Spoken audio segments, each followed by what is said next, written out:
Hello. So, we've seen how indefinite integrals and antiderivatives are linked, sort of how they're kind of related. And in particular, we talked about how antiderivatives are this sort of specific type of function, but the indefinite integral, it's supposed to capture the idea of all possible antiderivatives. So it's not just a specific antiderivative, but it's all of them. So to account for that, the fact that we could have a whole variety, we sort of need this arbitrary constant piece. So in this sort of piece, we're going to talk more about that plus c, what that arbitrary constant is really accomplishing, why we need it, why we're sort of using that, and sort of what it represents.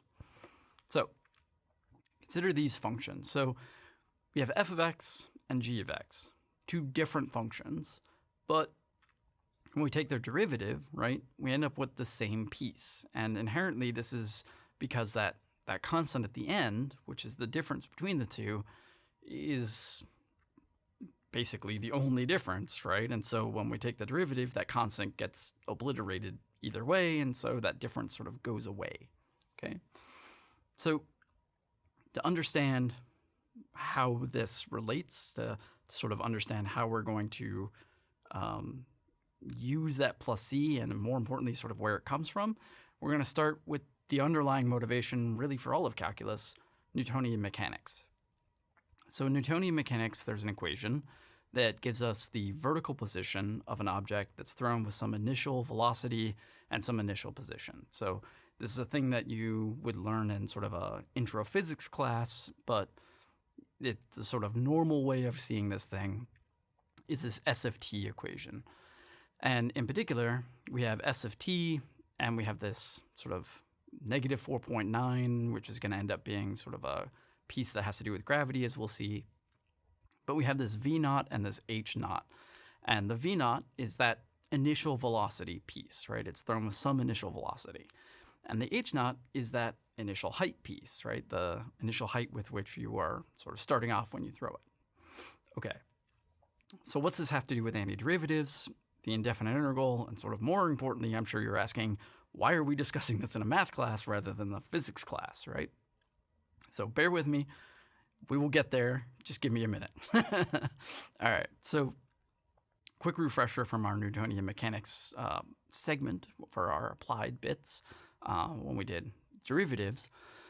We have the sort of S of t, that position equation, and we can take the derivative, the change in position with respect to time, that gives us our instantaneous velocity equation, right? So our S prime, which is usually denoted as v of t, is this negative 9.8 t plus v naught, right?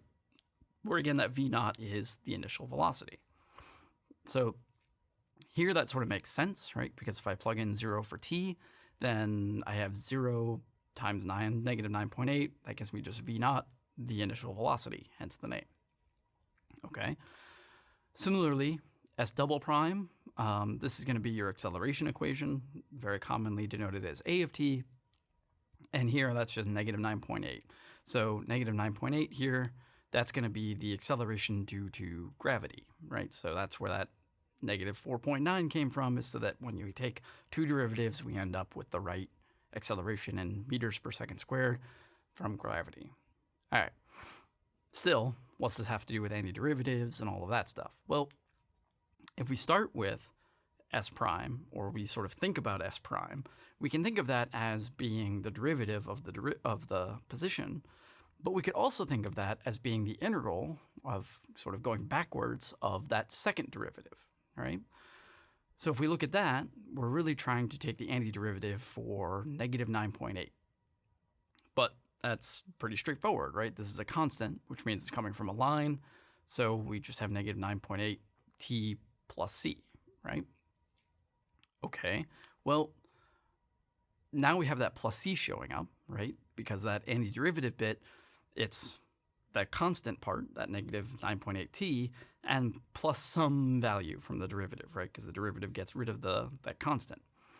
But what is that plus c in place of? Well, we know what S prime was, right? So if we think about S prime, instead of coming from, right, instead of having a velocity equation coming from acceleration and sort of working backward, we can think of it as position going back down. We know that s prime of t, which here we found to be negative 9.8 t plus c, is actually negative 9.8 t plus v naught. So if we look at the difference between the two, that c is really what that v naught is. And this is actually the first sort of real evidence of where that c is coming from, what we sort of in a very real sense mean when we have that plus c.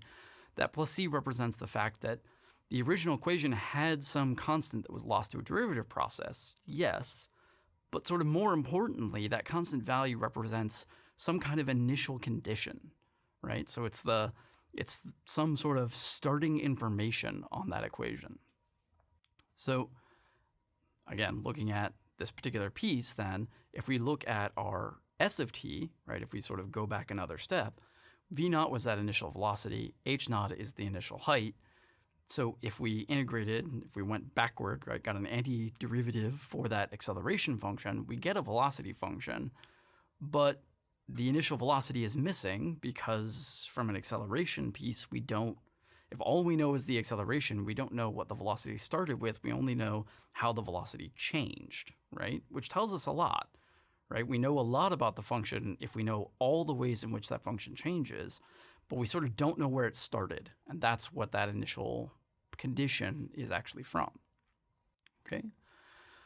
So that means if we only had the acceleration function, we sort of have to leave it as some generic term, some plus c, some arbitrary constant. But importantly, again, that plus c is taking that position, taking that spot conceptually of whatever the initial value was of whatever that thing is representing. So for velocity, it would be the initial velocity. Similarly, again, thinking about sort of the original s of t, the position equation, if we go back one more, right, if we start with the velocity equation and go backward, well, again, doing the actual antiderivative isn't too hard, right? Because we have that, again, negative 9.8 t, which we can integrate to get that negative 4.9 t squared. V naught just becomes v naught t. But again, we have that plus c from the fact that we have that unknown constant. But again, that plus c is representing the constant that was added up at the original s of t, which is that initial height, right? So here, that plus c, right, going from the velocity up to the position, even though the initial velocity is now known, right, if we just assume we know everything about velocity, going up to the position, the initial height is not known, right? Again, if we know everything about how fast the thing is moving, we can tell a lot about where it will end up, except we still don't know where it started, right? So we could be like, you know, if I know it's going this fast, I know it's going to be 30 units away from its starting point, but I don't necessarily know what that starting point is. So in this context, then, the initial height is that initial condition that's missing from the information, right? My velocity doesn't tell me my initial height, and so that's what that plus c is representing, okay? So this is sort of a very grounded contextual idea of what that plus c is doing. And in fact, this is why that plus c is so important, is because it represents like a very real world aspect of what's happening with this particular equation. But just because it's the initial condition, which we think of as like when the value is 0, right, when t is 0 or something like this, that doesn't mean that you need that particular value to find that value. So as an example, let's say we have some function, and if we took the derivative of that function, we have this 3x squared plus 1. Moreover, we have a point on the original function, 1, 5, right? So we have a function that we don't know. We have the derivative of that function, and we have a point on that original function that we don't know. Okay, so to get back to that function, to figure out what that function is, first we need the antiderivative of the derivative, right? We got to reverse the process of the derivative to get some sort of baseline. So that means we want to integrate, right? Find the indefinite integral of 3x squared plus 1, which gets us this x cubed plus x plus c, right? And again, that c is the initial condition. Now you would think of that as being when x is 0, but we don't know that. What we do know, though, is that we have this 1, 5, which is telling us when x is 1, y is 5, or the value of the function is 5. So even though we have this sort of f of x is x cubed plus x plus c, we actually have enough information, specifically since 1, 5 is on the graph, we know that f of 1 is 5, so we can plug that in, right? So we know that 5 equals f of 1. So if I plug in 1 for everything, I get 1 cubed plus 1 plus c, or 2 plus c, and then I can solve for c, right? That gets me that c is 3. So that tells me what the initial condition is. I can plug that in and get the original function back. This f of x was really specifically the function x cubed plus x plus c, plus 3, excuse me. Point being here that I can replace the c with the 3, but only because I know some other piece of information on top of the derivative, right? What was key is that I had to know something about that original function. In this case, that 1, 5 was on the graph somewhere, okay? All right, so this is a way of looking at this from the context of sort of what that c is representing. But another way, sort of there's two ways of looking at this plus c. The other way is more abstract. It's more about the math part of it, which is that plus c is actually representing a class of function. So when we write the plus c, it's actually this sort of weird shorthand representation for all possible antiderivatives of whatever we're integrating. So what we're trying to represent here is that we want to sort of capture all possible antiderivatives, not just the one. So say we wanted to write down every possible antiderivative of 2x plus 1.